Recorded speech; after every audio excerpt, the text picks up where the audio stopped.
दीन इस्लाम में मर्द के 4 शादियूं करण जी इजाज़त आहे। जेके वधीक ज़ालूं हुजनि त उन जी जिस्मानी ज़रूरत पूरी करे सघे। हिक खां वधीक शादी करणु चाहे थो त शरीयत उनखे इजाज़त ॾिए थी ऐं पंहिंजी पहिरीं घरवारी खे बि पूरा हक़ ॾींदो। उन जे बावजूद बि जेकॾहिं हुन जा मुखालिफ़ आहिनि त उहे गुनहगार थींदा। अदल ऐं इंसाफ़ जो पहलू आहे, माली इख़राजात, जिस्मानी ताक़त, इहे सभु जेकॾहिं ॻाल्हियूं आहिनि त पोइ अहिड़ो माण्हू उन जे लाइ इजाज़त आहे त उहो वधीक शादी करे सघे थो।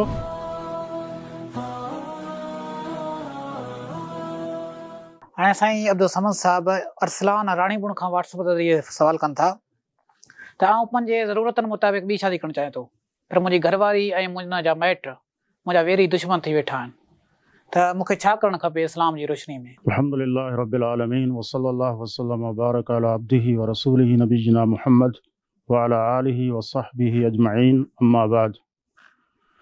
दीन इस्लाम में मर्द के 4 शादियूं करण जी इजाज़त आहे।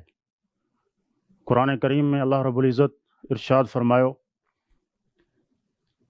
तो फनकिहू मा ताब लकुम मिनन निसाई मसना व सुलास व रुबा। जिते हिक खां वधीक शादियुनि जी इजाज़त ॾिनी आहे उते शरीयत कुझु शर्तूं बि रखियूं आहिनि, उनखे बि ॾिसणु खपे। जो इन्ही आयत करीमा में अल्लाह रब्बुल इज़्ज़त इहो बि इरशाद फरमायो त जेकॾहिं तव्हां अदल ऐं इंसाफ़ नथा करे सघो त पोइ हिकिड़ी बहितर आहे। त सभ खां अहम शइ इहा आहे त माण्हू ॾिसे त छा उहो जॾहिं वधीक शादियूं कंदो त उन में अदल ऐं इंसाफ़ बि करे सघंदो या न, पहिरीं ॻाल्हि। ऐं उन खां अलावा बि जीअं जिस्मानी तौर ते ताक़त हुजण बि ज़रूरी आहे। जीअं जेके वधीक ज़ालूं हुजनि त उन जी जिस्मानी ज़रूरत बि पूरी करे सघे ऐं माली हैसियत हुजण बि ज़रूरी आहे। इहे सभु ॻाल्हियूं आहिनि। उन खां पोइ जेकॾहिं केरु शख़्स वधीक शादी करणु चाहे थो त उन जे लाइ इजाज़त आहे। ख़ुदि अल्लाह जे रसूल सल्लल्लाहु अलैहि वसल्लम जो हीउ फ़रमान तमामु अहम आहे, उनखे बि ॾिसणु खपे। पाण फरमायूं त मन कानत लहू ज़ौजतानि फमाल इला इहदाहुमा जाअ यौमल क़ियामत व शिक्कुहु माइलुन। सुनन नबी दाऊद जी रिवायत आहे।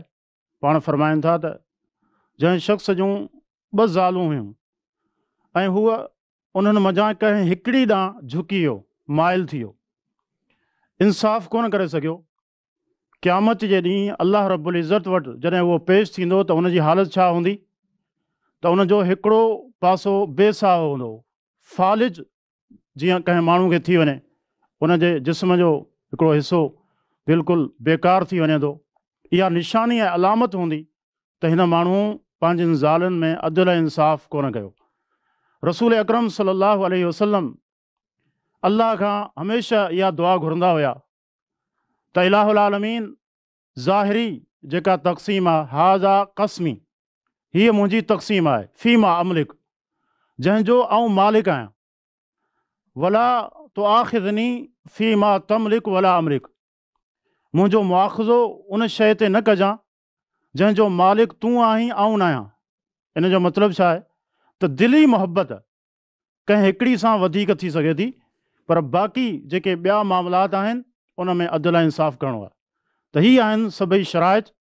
उनखे ॾिसण खां पोइ जेकॾहिं को माण्हू हिक खां वधीक शादी करणु चाहे थो त शरीयत उनखे इजाज़त ॾिए थी। उन खां पोइ हिन साइल जो सुवाल में इहो चवणु आहे त मुंहिंजी घरवारी ऐं उनजा रिश्तेदार मुंहिंजा सख़्तु मुखालिफ़ थी वेठा आहिनि, त पहिरीं नसीहत उन्हनि खे बि इहा हुजणु खपे त हीउ शख़्स को ग़लति कमु कोन करे रहियो आहे, को गुनाह जो कमु नथो करे। इहो ई माण्हू जेकॾहिं को गुनाह जो कमु करे, कंहिं बदकारी में मुलविस थी वञे त उनखे बुरो कोन चवंदा। हाणे हीअ पंहिंजी जाइज़ ज़रूरत पूरी करण जे लाइ हिन जाइज़ हिकिड़ो रस्तो इख़्तियार कयो आहे, त उन्हनि खे हुते रुकावट न विझणु खपे, बल्कि उनखे मौक़ो ॾियणु खपे त अदल ऐं इंसाफ़ सां उहो पंहिंजो मामिलो करे।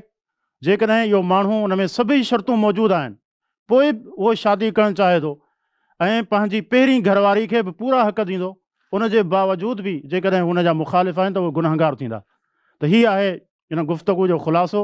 ॿई पहलू आहिनि, ॿिन्ही खे ॾिसणु खपे। जेको शादी करे थो उनखे बि सिर्फ़ु इहो न त मूंखे शादी करणी आहे, सिर्फ़ु इहो न त शरीयत चइनि शादियुनि जी इजाज़त ॾिनी आहे, इहे सभु पहलू साम्हूं रखणु खपनि। अदल ऐं इंसाफ़ जो पहलू आहे, माली अख़राजात, जिस्मानी ताक़त, इहे सभु जेकॾहिं ॻाल्हियूं आहिनि त पोइ अहिड़ो माण्हू उन जे लाइ इजाज़त आहे त उहो वधीक शादी करे सघे थो। ऐं अहिड़े माण्हू जे लाइ रुकावट पैदा न करणु खपे, बल्कि सब्र कनि ऐं इंशा अल्लाह अॻिते हली करे मामला उन्हनि जे लाइ बहितर साबित थींदा। सब्सक्राइब करियो ऐं बेल आइकन ते क्लिक करियो त जीअं असांजी हर नई वीडियो जो नोटिफिकेशन मिले।